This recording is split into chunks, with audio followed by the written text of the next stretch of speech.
To do a movie where we just look closely at the export or output features in Premiere Pro. It's a spot where I think people get confused and intimidated, and I understand why. So I'll try to demystify it a little bit and make you more comfortable in that area. Okay, so here we are in Premiere Pro, and let's say this is our final timeline and we're all done. Not sure if it is, but let's just say. And so when we're totally done and it's time to export, there's just a couple things to keep in mind. We're going to use just the regular file export media or Command M. But before we do, know that you want to be careful what's selected. So you want the timeline to be selected. That's likely what you want to export. Like for instance, if you're down here and you just select one clip of B-roll, and then you go Command M, it's going to export that. Or same, if you're up here and you just have an in out, and you could export from the source viewer as well. So you want to make sure you're down here. And it's also possible to have in and out points here on the timeline. And you probably don't want that. Like if you have in and out down here, you're just going to get that section, which you might want, but you might not. So make sure you get rid of in and out points, clear in and out. And that's all clean, as well as like any like remnants. Like sometimes when we're editing, we're moving stuff around and we wind up with like a few pieces down here. And just make sure to clean that up because it will export all of the black and then this one little bit. It'll assume that's the end there, which it's not. This is the end. And so just make sure you clean that up. Sometimes I get assignments and there's like an extra 5 minutes and then some random clip. So be careful about that. Okay, so once that's all properly selected, again, it's just export media. Okay, this is a good place to mention that if you haven't watched the video on video formats, it's a good idea to watch it before this part because I explain a number of things and vocabulary that's going to come up here, FYI. So you have two important choices here and they're related, the format and the preset. And first know that what you choose in format then controls what is available to you in preset. So if I move to a different one here, I have a different list of choices there. And these are basically, this is what I taught as sort of a wrapper and then a codec, but not exactly. It kind of mixes them together. Adobe mixes the raw technology together in ways that are supposed to be useful, but sometimes are a little confusing. So let's walk through it. Here you basically have the families of exports that you might want to do. You have some audio only exports. You have some still image exports. Like PNG, that would be if you want to take just a still out, or it will also do a series of stills.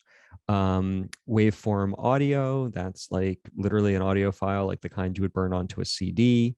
So we have some different sort of families of exports or formats.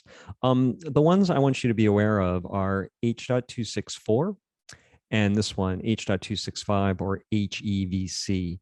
And these are just the sort of H.264 is the video codec that has driven online video for probably 15 years. And then H.265 is an update that's been moving into video for the last, say, 4 or 5 years, okay, and replacing the new standard, right?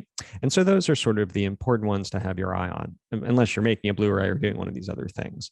These are the important ones for like web export and exporting to YouTube, all of those things. So let's take a look first at H.264.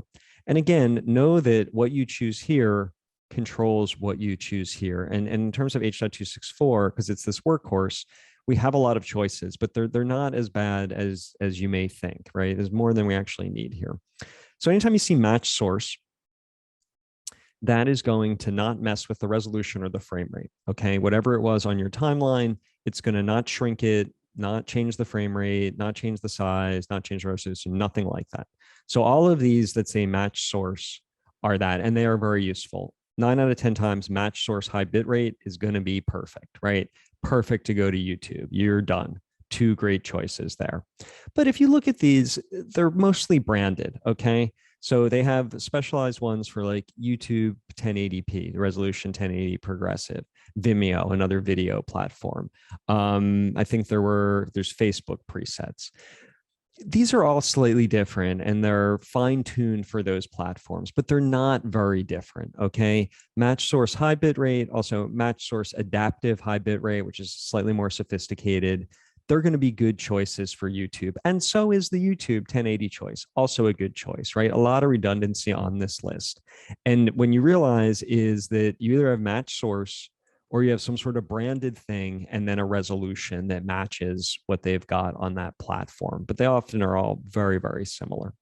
Okay, so and just for a second, take a look also at H.265, the newer one, and you see you have fewer choices, but they are of the same family. So I've been using lately for my YouTube, I've been using H.265 match source high bit rate. It's been working perfectly. That's actually what I've been doing on these videos. I think it's been working perfectly. Okay, so you don't have to be too intimidated by this list. Understand this is the family. These are the two really relevant ones. And these are pretty similar, especially in this list. You know, you don't have to do a different one for Facebook if you've already done YouTube. The same file is going to work.